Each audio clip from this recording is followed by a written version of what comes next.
पौलुस ने कहा मैं अपनी देह को मारता कूटता। क्या मारता कूटता? क्या बॉक्सिंग ले करता था अपनी, कि अपने आप मुक्के मारता था मुंह पे और आंखें काली कर लेता था? कहता मैं अपनी देह को मारता कूटता और वश में लेके आता था। आप देह के अनुसार जिएंगे। नो, आमीन मत बोलना, आगे श्राप है इसके। सुन तो लो, काले हो, फटाफट ले लो जो मुंह से निकल रहा है। देह के अनुसार जियोगे तो शर्मिंदगी पाओगे, बाइबल कहती है। इसलिए पौलुस ने कहा अगर मैं अपनी देह को मारता कूटता और वश में लेके आता हूं, ऐसा ना हो कि मैं औरों को प्रचार करके खुद किसी रीति से क्या ठहरूं, निकम्मा ठहरूं।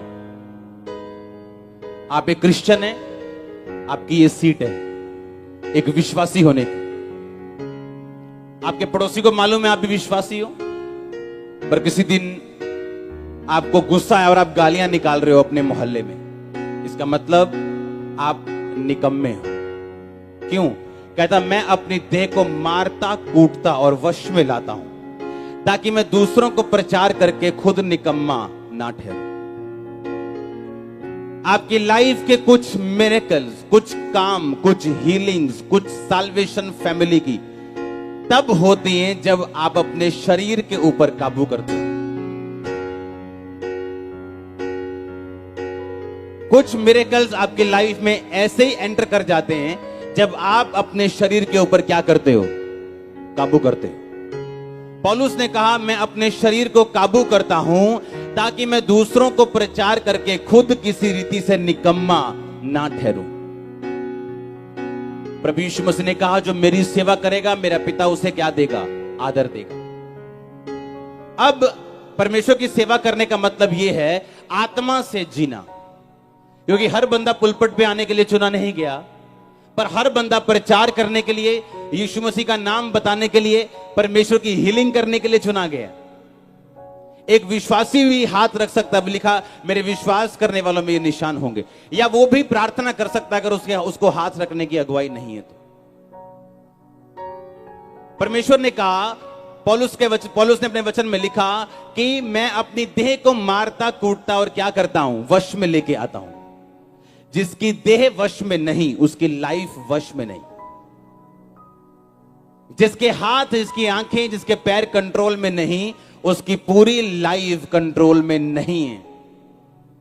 वो एक जैसे बोलते हैं ना डेंजरस विश्वासी, जिसे बोलते हैं कि क्या बोलते हैं उसको हिंदी में,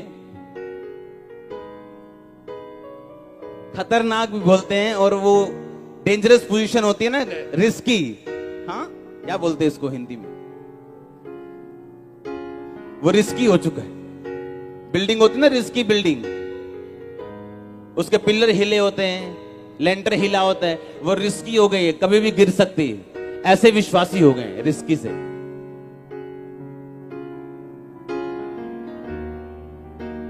हालेलुया।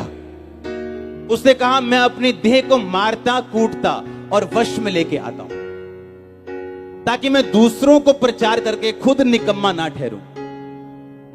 आपने नशे की गवाही दी, आपको क्या लगता है शैतान आपके पास दोबारा नहीं आएगा?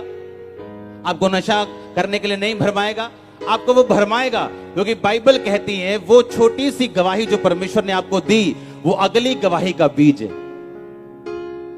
और अगर आप अपनी देह को मारेंगे, कूटेंगे और वश में लेके आएंगे और शराब नहीं पिएंगे, बावजूद इसके कि अगली गवाही आए चाहे लेट आए, तो अगली गवाही आना तय है, क्योंकि आप बढ़ाए जाएंगे, क्योंकि आप निकम्मे नहीं। परमेश्वर ने कहा अगर तू अपने शरीर को वश में कर ले तो तू निकम्मा नहीं होगा, तू फलदायक होगा, तू फ्रूटफुल होगा। हालेलुया। आप एक विश्वासी हैं, आपके मोहल्ले में एक आपकी गवाही, आपके परिवार के सामने आप एक गवाही। हाँ, और पौलुस कहता मैं अपने शरीर को मारता हूं और कूटता हूं और वश में लेके आता हूं। कई बार हम अपने घर में सब कुछ बंद कर देते हैं, टीवी टूवी सब बंद। आज सिर्फ प्रेयर, घंटों, 6 घंटे, 8 घंटे, 12 घंटे करेंगे अपने शरीर को काबू, और करेंगे प्रार्थना में, सिर्फ प्रेयर करेंगे आज, या सिर्फ फास्टिंग करेंगे, या सिर्फ बाइबल रीडिंग करेंगे, और अपने शरीर को वश में लेके आएंगे ताकि दूसरों को प्रचार करके हम खुद निकम्मे ना ठहरे। अगर आपका शरीर काबू में है तो आपकी लाइफ काबू में। आप जानते परमेश्वर ने क्या कहा मुझसे 3-4 दिन, कितने दिन पहले, वीरवार की मीटिंग से पहले, थर्सडे की मीटिंग से पहले, कि अगर तुम अपने शरीर को, परमेश्वर का लोगों को बताना है कि अगर ये शरीर को कंट्रोल में करें, इनकी लाइफ कंट्रोल में होगी, लाइफ कंट्रोल में होगी। आप अपनी लाइफ को कंट्रोल कर पाएंगे अगर आपकी बॉडी कंट्रोल में होगी तो। बाइबल कहती है आपकी बॉडी वही करना चाहती जो परमेश्वर का आत्मा नहीं करना चाहता। लेकिन शरीर आत्मा के खिलाफ और आत्मा शरीर के खिलाफ हर वक्त चलता है, ताकि जो कुछ तुम करना चाहते हो तुम कभी ना कर पाओ। आप हर एक बंदे को, जो आप यहां बैठे हो, आपको डिवाइन असाइनमेंट मिली है स्वर्ग से। आप जानते हैं आपको होमवर्क मिला है स्वर्ग से, आपके लिए काम ठहराया गया है स्वर्ग से। आपकी लाइफ चेंज होते टाइम नहीं लगेगा। अगर आप साइकिल पंचर वाली दुकान पे काम करने वाले छोटे से वर्कर भी है ना, आपके द्वारा बड़े बॉस बचाए जा सकते हैं एक डिवाइन असाइनमेंट के जरिए। पर प्रॉब्लम क्या है कि एक गरीब बंदे को अपनी असाइनमेंट दिखती नहीं, उसे गरीबी दिखती। एक बीमार को अपना वर्क दिखता नहीं, उसे बीमारी दिखती। जबकि आप सब लोग, एक भी जन ऐसा नहीं है जिसको स्वर्गीय होमवर्क नहीं मिला करने के लिए। और जब आप वो होमवर्क करते हैं तब आप आगे बढ़ते हैं, और उस होमवर्क को करने के लिए आपको आत्मा में होना जरूरी है।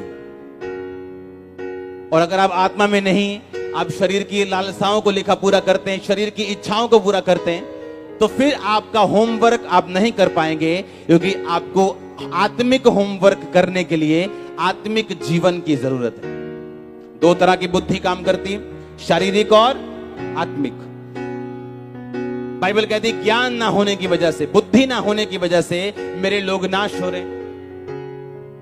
अब 2 तरह का ज्ञान है। एक तो शारीरिक ज्ञान है। क्या शारीरिक ज्ञान है? कुछ लोग बीमार है, क्या है जी? पित्ते में पथरी है। ओके, अगर आप सेब का रस पिए 6 गिलास 7 गिलास रोज, तो पित्ते की पथरी गायब हो जाती है। पर ज्ञान नहीं है। सोचो, अगर शारीरिक ज्ञान नहीं है, लोग उल्टा सुल्टा खा के बीमार हो रहे, सोचो आत्मिक ज्ञान अगर नहीं होगा तो कितना बड़ा नुकसान होगा। आप समझ रहे मैं क्या कह रहा हूं? उनको यूरिक एसिड है, वो आटा खाना छोड़ते नहीं, चिकन खाना छोड़ते नहीं, दालें खाना छोड़ते नहीं, बोलते प्रेयर कर दो। अगर शारीरिक बुद्धि ना होने की वजह से लोग सफर कर रहे हैं आज, तो सोचो आत्मिक बुद्धि अगर नहीं होगी तो कितना बड़ा नुकसान होगा। शारीरिक बुद्धि आपको छुड़ाती, सोचो अगर आत्मिक आपके पास होगी तो आपको कहां तक लेके जाएगी।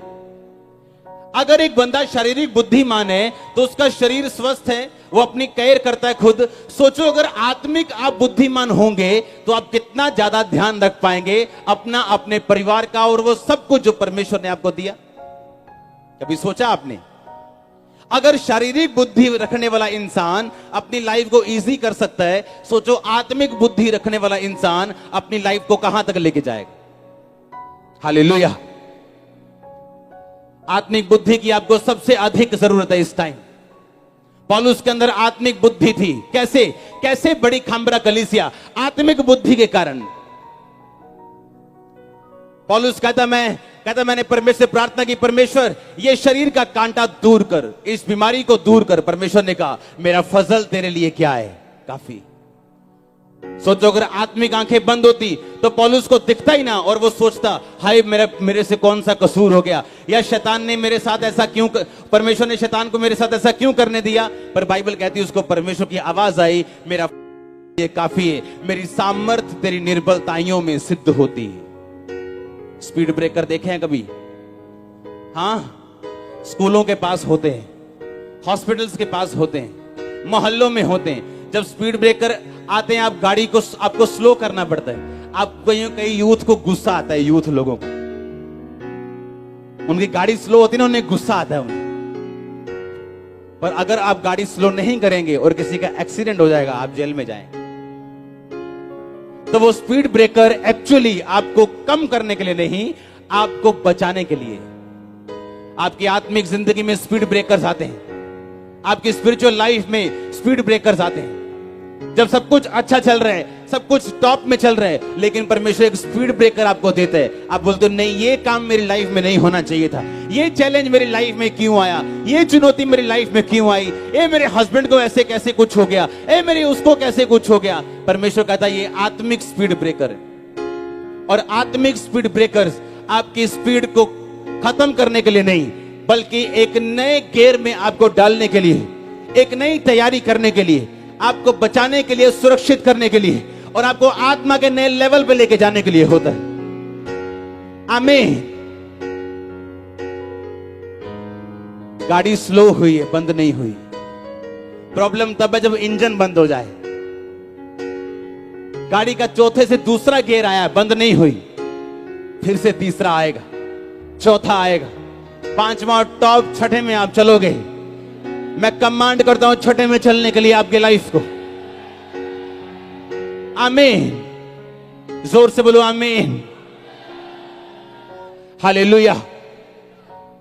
पर आज जब स्पीड ब्रेकर आता है किसी विश्वासी की लाइफ में, वो डाउट करता है परमेश्वर के ऊपर, वो चिंता करता है, डाउट करता है, शक करता है प्रभु के ऊपर। वो स्पीड ब्रेकर आपकी उन्नति के लिए। जब तू नाना प्रकार की परीक्षाओं में पड़े तो पूरे आनंद की बात समझ, क्योंकि तेरे परखे जाने से धीरज उत्पन्न होता है। और अपने धीरज को पूरा काम करने दे, ताकि तू सिद्ध और स्थिर हो जाए और तुझमें किसी भी बात की कमी और घटी ना रहे। पर लिखा आजकल परीक्षा आनंद की नहीं, दुखों की बात जान पड़ती। प्रभु से प्यार करते हैं आप क्या? लिखा अगर आप प्यार करते हैं खुदा से और सच्चे बेटे बेटी हैं, वो आपको कोड़े मारेगा, वो आपको जांचेगा, आपको परखेगा। अगर तुम्हारी परख नहीं हुई तो तुम उसकी जायज संतान ही नहीं हो। आप जीतेंगे, आप लड़ेंगे, आप जीतेंगे। परीक्षा के साथ खुदाबंद निकास करेगा, वो आपको आगे बढ़ाएगा। आप परीक्षा में उसके सच्ची बेटियां और सच्चे बेटे बन के निकलेंगे। और आमीन अगर ऊंचा ये आशीष आपके। हालेलुया। जोर से बोलो हालेलुया। जोर से जोर से जोर से आमीन। जब स्पीड ब्रेकर आपकी लाइफ में आए, आपके दिल में क्या आता है, आप सोचते क्या है, आप बोलते क्या है, मायने करता है ये। आमीन। एक क्रिश्चियन होने के नाते आपका पहला काम अपने शरीर को मारना, कूटना और वश में लेके आना है। कब रोजा रखना आपका पेट नहीं बताएगा, आपकी स्पिरिट बताएगा। आमीन। कब फास्टिंग करनी, कब प्रेयर करनी, आपका शरीर या टीवी का प्रोग्राम नहीं बताएगा। वो कौन बताएगा? आपकी स्पिरिट बताएगी। आपकी स्पिरिट के ऊपर आपका कंट्रोल है, आपके शरीर के ऊपर स्पिरिट के द्वारा आपका कंट्रोल है। सब कुछ सही है, एवरीथिंग, सब कुछ राइट है।